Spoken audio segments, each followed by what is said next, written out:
Hello, beautiful people, and welcome. You are listening to her Blueprints podcast, where we share stories from women engineering tomorrow. And I have another special guest with me here today, Engineer Nsiimire Annet, and I'm going to let her introduce herself. Engineer Annet, thank you so much for honoring my invite to come and share your story. Thank you, Mercy. I'm honored to be here, and thank you for the kind introduction. Our listeners, our viewers, the people we are talking to, those who follow us on our blueprint, I'm really honored to be here, and I'm Engineer Nsiimire Annet, as she has said. I'm an electrical engineer with 2 diplomas in electrical engineering and a bachelor's degree in telecommunications engineering. I also have a master's in project planning and management. Yeah, that's what I can say about my academic background. But professionally, I've been an engineer for over 20 years. I worked in the energy sector for more than 20 years. I worked with UIPE, then mainly before I left the corporate world.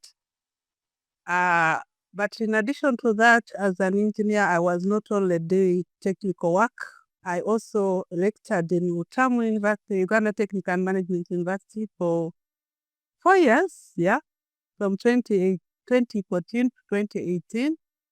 In addition to that, I have done consultancy in local government performance assessment. I did that for a period of 4 rounds from 2018 to 2020.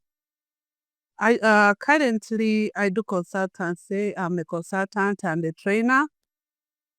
I have done consultancy with the Academy of Engineering UK to review grant applications. I do consultancy with Red Ally UK as an associate trainer. I've also done other consultancies locally with UIPE, where we assess real-life projects for the students who are pursuing their careers in engineering. And also I'm a trainer at ITM Skilling Center. What I can add is, that is what I do professionally, but outside the profession, socially, I'm a mother of 4 young adults. Yeah, I'm also into leadership, by the way. I can't wait to talk about that. Not long ago, I stood as a president of Uganda Institution of Professional Engineers. I'll not talk about the results because we are still waiting. I want to encourage young girls in engineering that even the women in engineering, we can be good leaders. I know there are those stereotypes that engineers can't be good leaders, but that is just it's just bias. We can be good leaders, and I want to tell you, I'm doing very well. I've been on several committees. I was a council member, and I'm still pushing on by God's grace. Thank you. Thank you for sharing. You're very versatile in the things that you do. You're very multifaceted. You do so many different things. And I'm just curious, what your upbringing was like. Did you always know that this is something I want to do? Because you've done it so well and you've done it with even a lot more things. So where do you think your genesis begins from? Where does your story start? I can say my story starts many years ago. I cannot tell the exact year, but as a young girl when I was growing up in my village in Muhanga, it's now Muhanga Town Council, it was upgraded. I used to see as UEB guys on their UEB trucks doing like giving people power. The trucks would be passing and you see, everyone respected them. They would say, they would call engineer, even the non-engineers. But as long as you'd be on that truck. So to me, what inspired me to become an engineer was I saw that engineers were problem solvers. And I had that passion to make a difference in the community, to be that special person who would solve people's problems. And so I picked it up that I wanted to become an engineer. My journey of becoming an engineer was not easy because I went to rural schools and I can say they were not doing very well. I went to Nikunama Primary School. I moved on to Hombe High School. Hombe High School, A level, we didn't have sciences. After my senior 4, I performed well by our standards. Even my name was in the Orumuri, the daily paper those days. I don't know whether Orumuri still exists, but I think it still has. So my name was there, plus other classmates, how we performed from Hombe. So Hombe itself, they were excited to have me back for A level.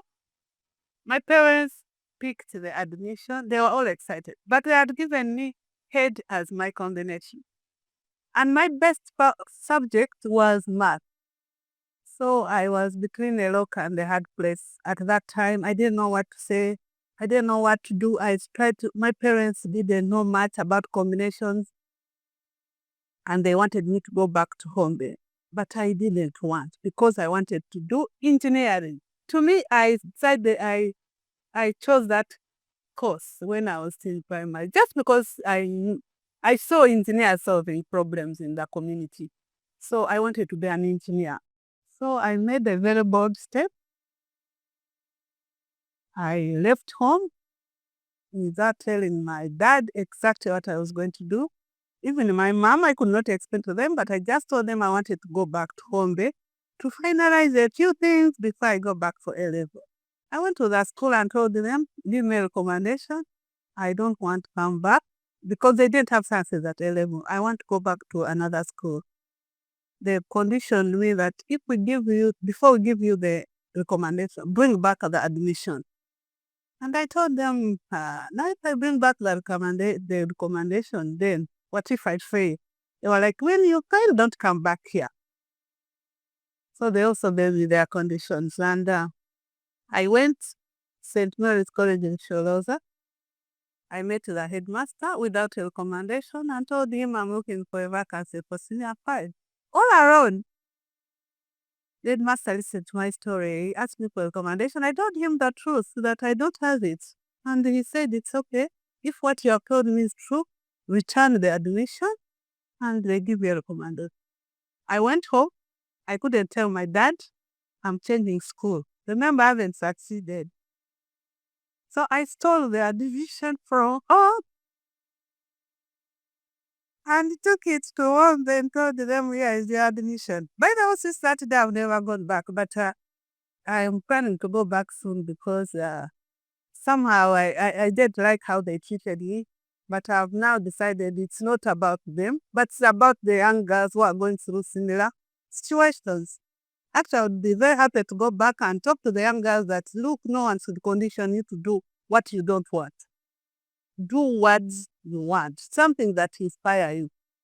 Because by the time I say I want to do this, I have a reason. So I stole my admission from home, returned it home, got a recommendation, went to St. Mary's in Sholoka, got admission, and went back. And now I had to tell my father the truth that here I am. I reached home there because I had to put in my own words. The combination I wanted, they didn't have it. Of course, I knew it. This combination they gave me will not lead me to my career dream. I want to become an engineer. And here I am, I've changed it. I'm going to St. Mary's. I'm going to do PCM. Because my father was not happy. He made a few consultations and people were like, engineering is hard. Well, that girl managed to come and tell me. So that negativity made me actually, I can say, build the resilience I needed to perform because I didn't want to embarrass my father. Neither did I want to embarrass myself to fail at my own game. So it made me work very hard. And during my graduation of bachelor's degree, my father told the story to the people and said, my daughter is a go-getter. I didn't understand, but she knew what she wanted. And yes, sorry. And here she is. She has achieved it. So it wasn't an easy journey. Even when I reached, we were very few girls in science class. And surprisingly, when I reached St. Mary's, I was also, someone biased me on chemistry and told me Annet chemistry is hard. So I changed to PEM. I was the only one doing pen in the whole school, and they nicknamed me Pem. So my OGs and OBs of those days, they know me as Pem. Some I meet them on the street, they're like Pem. And because someone biased me, not that I really faced it or what, but someone tells you, Pem's at A level is hard. Then you are like, okay, let me put economics. I think I can struggle with economics. So that was my career. It wasn't easy. When I came to college, I was the only female in a class of mechanical and electrical engineering during my college days. So you can see, Must have been very intimidating.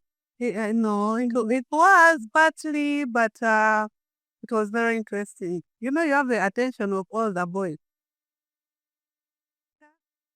And they look at you as a super woman because I mean, who are you in a class of 50 plus? You are the only female. That means you have something to offer, something special about you.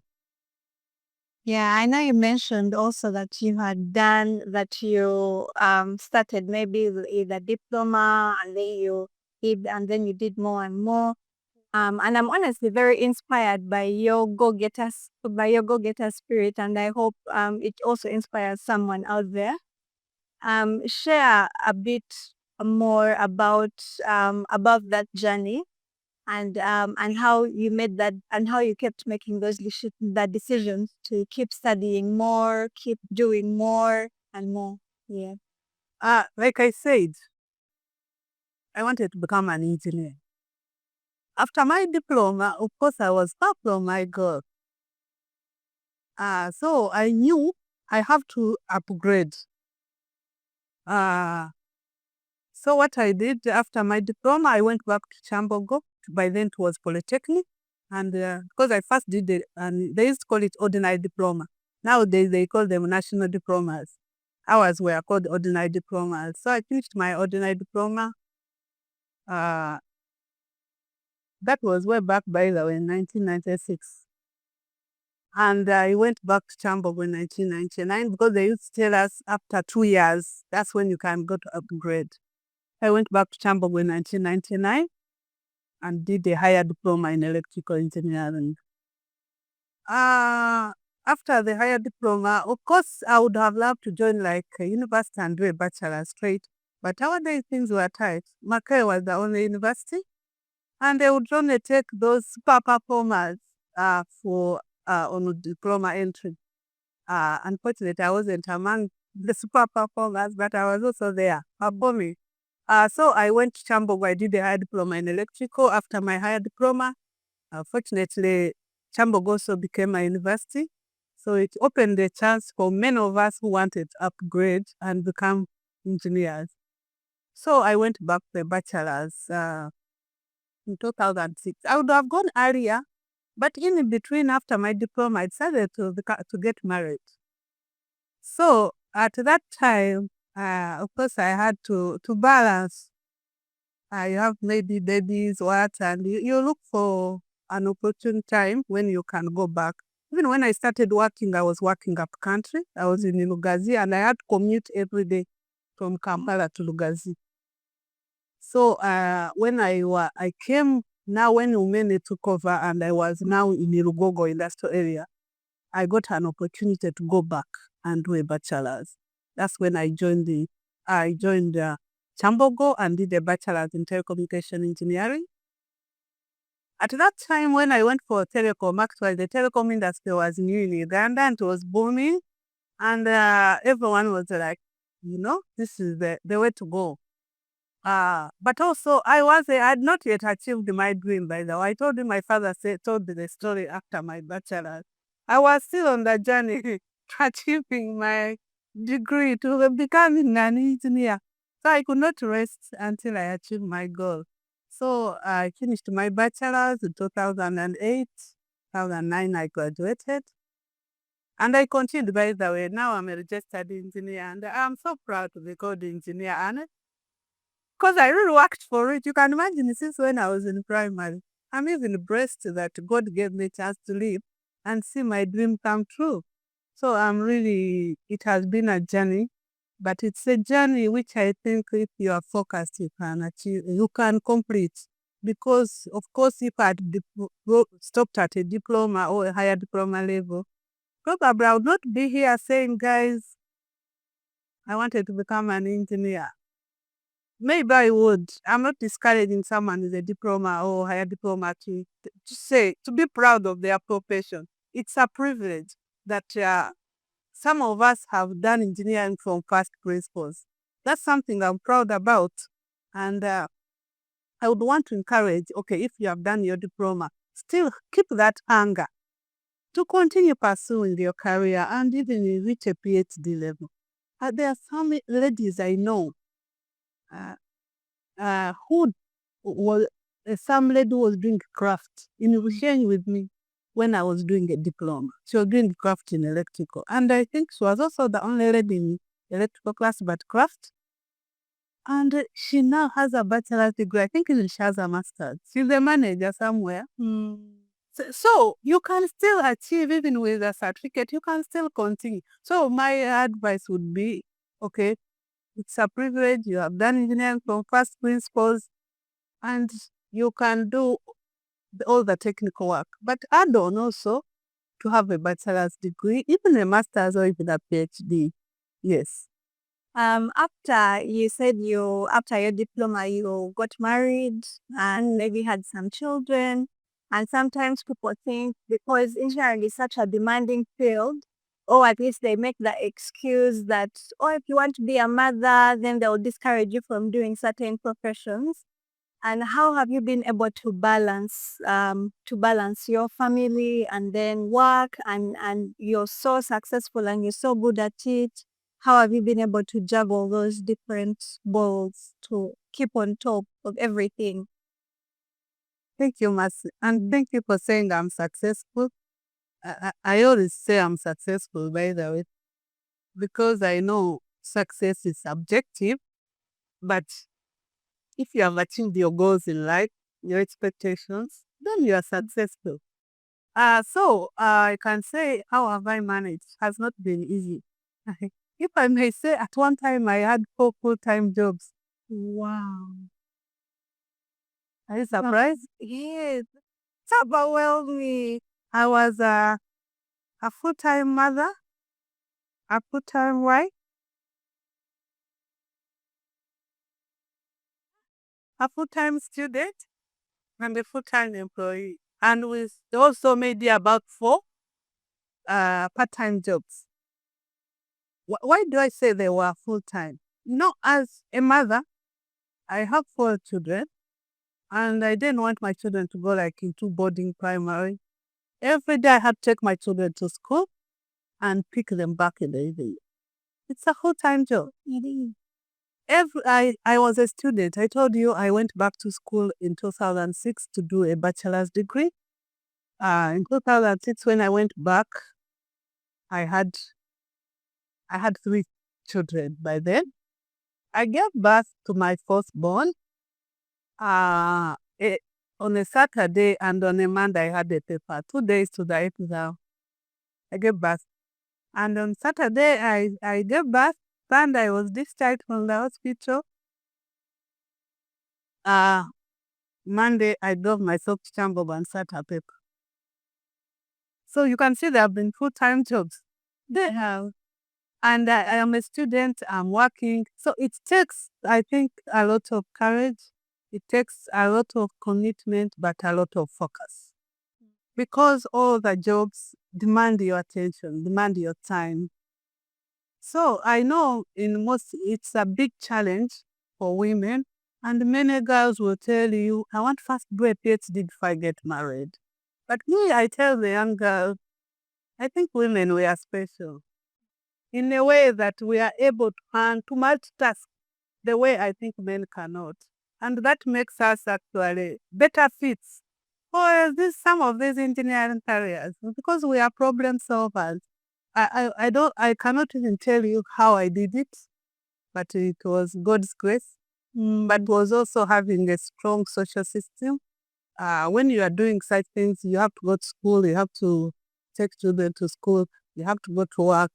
You need a strong social support. And to me, it's very important that we make meaningful relationships. You have people who can step in for you, especially like at home. We were managing the whole network around the country. You'd wake up in the morning and they tell you Mbalala is off. I remember it happened. And you have a baby you are breastfeeding and you have to travel to Mbalala. You are not sure whether you'll be able to troubleshoot and come back to Kampala that day. So if you don't have people who can step in for you, it can be really stressful. And that's how it was. So I had people who would support me, who would jump in when I'm not around to take my children to school. If there's a time I had to drive after midnight from Masindi come back to Kampala because I was told my maid left at 2 and she never came back. And tomorrow children have to go to school. Yeah. So I had to do all the work I need to do in the Masindi substation. You can imagine you are working on electricity, live in a substation, but at the same time, you are working even at night to be able to finish your work and travel back to take care of the family. So it's a very challenging way, but I want to say women can do it. Women out there, we are special, we are multitaskers naturally. So don't delay your goals because you are doing studies. No, if you want to get married, have children, have that network that will support you. You can do it. That's how I managed. I don't think I did any special thing. It was just that, of course, school sometimes you miss. But if you are focused, you catch up, you find a way. I think those days when I was doing my 4 full-time jobs, I would sleep a maximum of 4 hours. Maybe tomorrow you have a paper, or maybe a child is even sick. You are in the hospital, but you have. I remember when I went to give birth to my last born, I carried my books to the hospital. Oh. And the day I was discharged, I put a mattress in my bedroom and lied down. Then I would breastfeed, read books, take care of myself.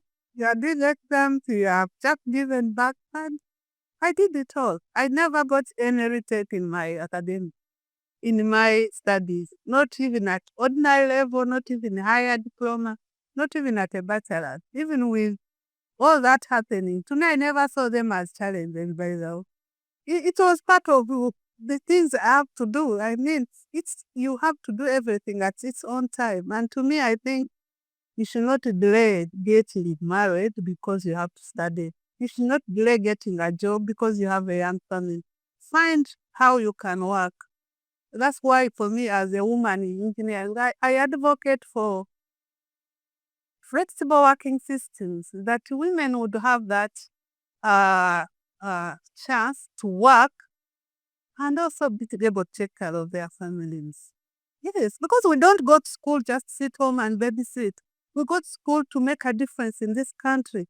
And that's one of the things. But even when you delay and you don't maybe have kids in the future, it will also haunt you. Sorry. It will also come back to you and, you feel incomplete. Try all of them. You'll be. Yeah. For full-time jobs, I agree with that those were actually for full-time jobs. When we were talking earlier, you were sharing about mentorship and how it's something that you're passionate about. Are there people that you looked up to? How has your mentorship journey been like, and what makes you very passionate about sharing as well, sharing your story, encouraging other women in engineering? Yeah. I can say my mentorship was journey, honestly, professionally, there was no woman I was looking up to. But as I started working, uh, I learned I think from childhood, I'm someone who is always curious. I ask a lot of questions and I always want to learn new things. I like new challenges. So I would keep, I would ask people who are working when I started working, how do I do this? Like, how do I better myself in this field? Not specific like a woman or a man, but generally, whoever would care to listen or a section. Because I moved from different jobs, by the way. When I was in UDCL, I was working at the district as an installation inspector. So I would do inspection of houses, but I would also houses people want power. I would also do the survey bits of the distance and the well leaves bit. So when I changed that career after Umeme came, now I came to Lugogo, I would do protection. Wherever I would go, I would try to learn from people who are there because I know there is always a starting point. Like when you find people on the job, whatever job they are doing, whether big, whether they are managers or what, try to learn what they are doing. So try to make friends. Like I was saying, a social network. Even in professional, we need that network. You are professionals, yes, but there is that social attachment that when I wake up in the morning and I call you and I say, I'll be late, you are able to cover up for me. So to me, I think that's how I mentored myself, learning from whoever cared, whoever was not mean with their knowledge and was ready to listen to me and to teach me. Because like when I joined protection, I was given an assignment was to revamp uh, lighting, substation lighting in all substations in this country. And I had never worked on any switch gear in the substation when I was coming from Uganda because there I was doing electrical installation, houses and, you know, stopping at dealing with the low voltage power only. Now you are sending me to a substation where there is high voltage power, medium voltage, and so I talked to the manager. That assignment was given to me by the chief engineer, chief technical officer. So I talked to the manager protection and said, which team are you assigning me? Because I can't work alone in substation. And the person they gave me was actually a craft holder, but he was very key. He had been there for years and he understood protection very well. So that's a guy I work with. And so you can imagine, I was teaching myself, learning from someone I would say academically or professionally was below me, but I was able to do my work because of him. Of course, I would consult the manager, but they are seated in their offices. But this is a guy you are going with on site to see how do we work safely. Because substation is about safety. Many people have gotten accidents. I will not tell you how many I got. But I mean, it's like between life and death. But I think in any career, be able to learn. Don't think you can only learn from people. There are people who are managers, but maybe they are just lucky. They found themselves there and they never worked their way up. But also there are people who are down here doing, you can say they are looked at as low cadres, but they are actually the ones making things happen. And they know more than the people up there now. So if you are able to learn and you are open-minded to learn from the resources you have, you can do it. I cannot tell you that I had this specific person I was looking up to professionally, no. We are so grateful that you're here with us because you said there were so many accidents. So we are grateful that you're that you're here with us. Yeah, and we are also very grateful and encouraged that for us, the younger ones, we have people like you to look up to. And I think that makes all the difference. Because when you talk to someone who has such abundant experience, there are certain things they'll save you from so that you don't do the same mistakes again. Yeah. I want us to also talk a bit about innovation because I know you're a very innovative person and there's an exciting project that you worked on. Tell us a bit more about how your innovation entrepreneurial journey has been.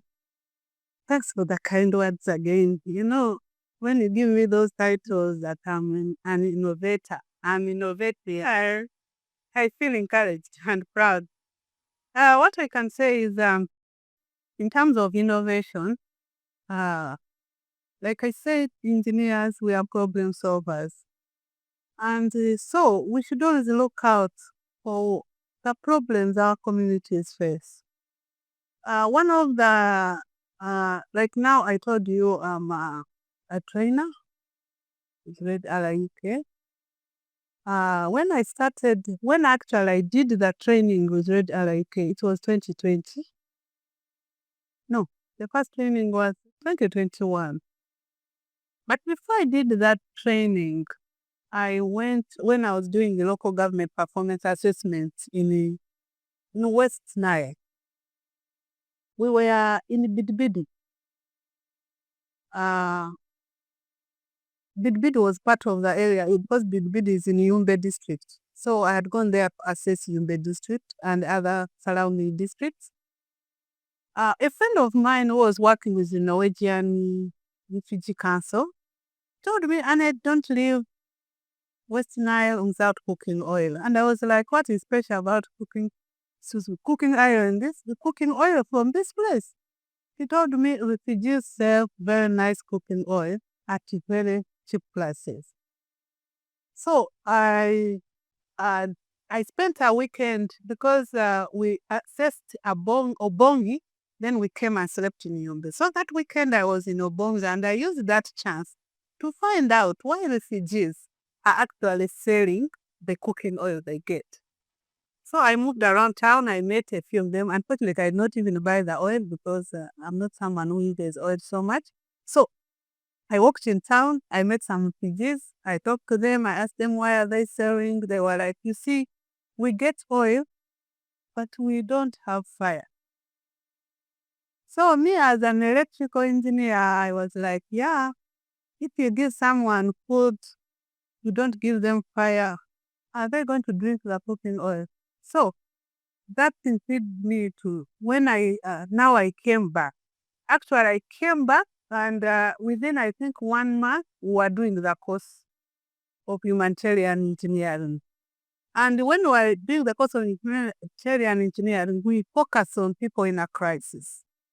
So now I still had my story from West Nile and I was like, how do I be part of solving humanitarian problems? So it made me to think about how do we make it easy for people in the crisis to have fire. You've given them food. Actually, I was telling the people I train with in Red Ala that, when we are training in humanitarian, we focus on 4 technical areas, but we need to add their energy. Because, of course, we have a crisis of energy today, world over. There is a crisis of energy. So that made me visit another refugee settlement when after learning and getting that knowledge from Red Allah, I had now to make an impact. So I went to Ruamanja refugee settlement, I visited their reception center, and I decided to do a project there for clean energy, the promotion of clean energy. And we did the project. The project was already there, but I can say there was some cook stoves which had stopped working. So we did an upgrade and revamped them, gave them life again to hope that refugees, especially those who come in. People come in, people in a crisis, women are pregnant, others are sick. They need quick fire. Like you want to boil some milk for someone, even some hot tea, like we are here enjoying some tea. And you can't because you come back, you come with nothing basically. So we participated in that.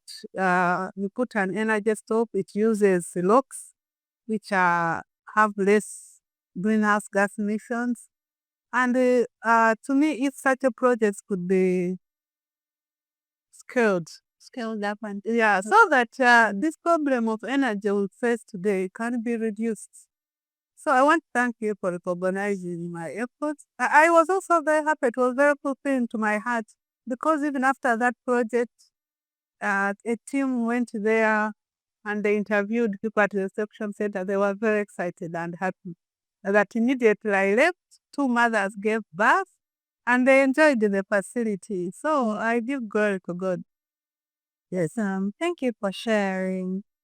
Um, what advice would you give to women and girls out there who are thinking about that field, who are thinking about engineering as a career, but maybe they are afraid that things are hard, they are afraid that maybe they might not manage? Hmm. Yes.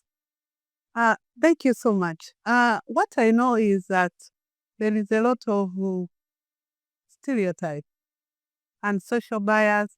Many people view engineering as a field for men.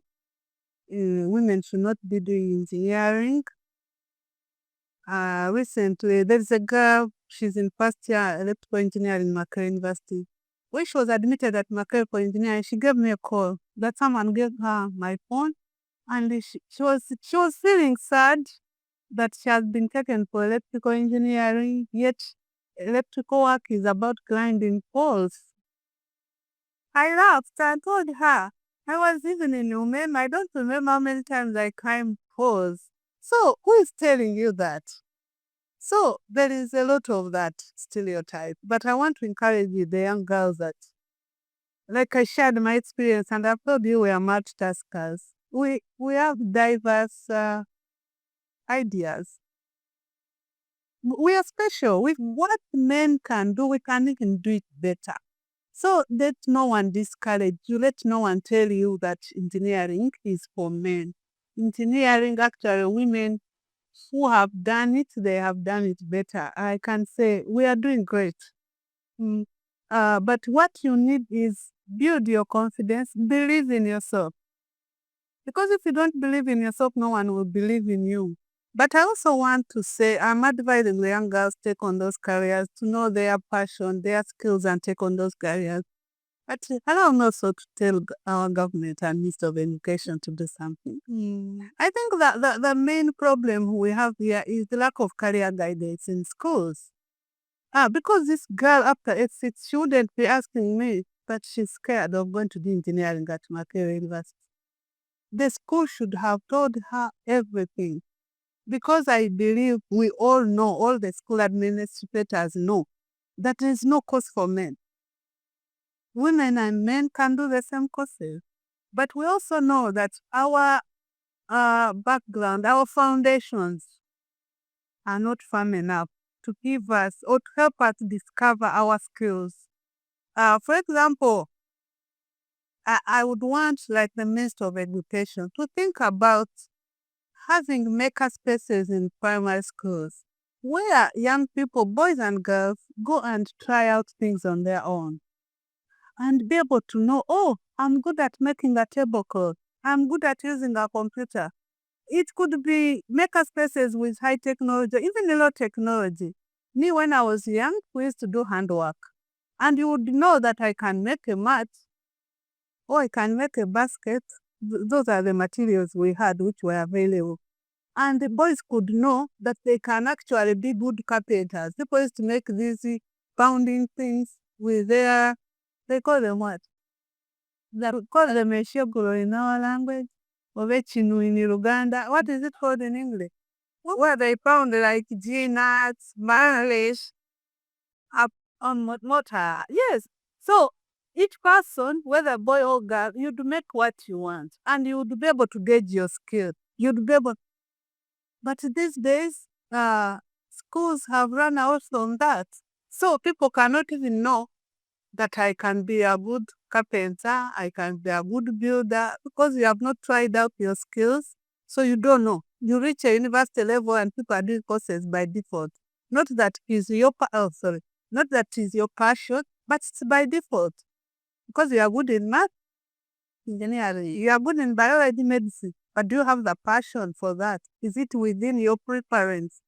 So I would want our schools and Minister of Education and to do something, to do a lot of career guidance and guide the young people so that we have motivated, because even in engineering, like we are saying, more girls are there, but very few girls go ahead to practice engineering.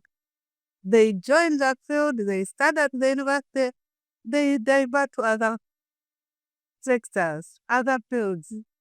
To me, it's so if we don't do something to make people discover their passion, discover their skills, because you get skills through exposure. I cannot sit here and I tell you I'm a very good teacher. Even me, I didn't know by that I was a good teacher until when I started lecturing. And people would say, the evaluations would come out and I'm doing well. That people, the trainings I've done, people tell me you are very good. But I didn't know until when I started doing it. Thanks to the professor who allowed me to teach without a teaching qualification after my master's. So we need to give people exposure so that they know their skills and they enhance them. Yeah. Thank you so much. We're going to wrap up with 5 fun questions, quick questions that you can answer. Yes. What's a common engineering myth or stereotype that you would love to debunk? The main one I would want to debunk is saying engineering is not for women. Engineering is for women. Women, we can do better. We have diverse ideas. We we know women who have excelled. There are very many, only that because of time, I'll not give examples, but I know there are many women who have excelled, including myself. So that is the stereotype I would want us to debunk. What's one thing you wish you had more time to do outside of work?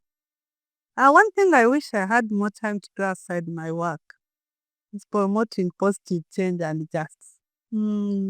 I see so many things going wrong, but I don't have time to sit down and I can join this advocacy group and we make a difference. But where I have tried, those who know me, they know where I'm trying to make a difference. But, but it's something I would want to put in more time if I had the time. Yes. Okay. What's the best piece of advice you've ever received?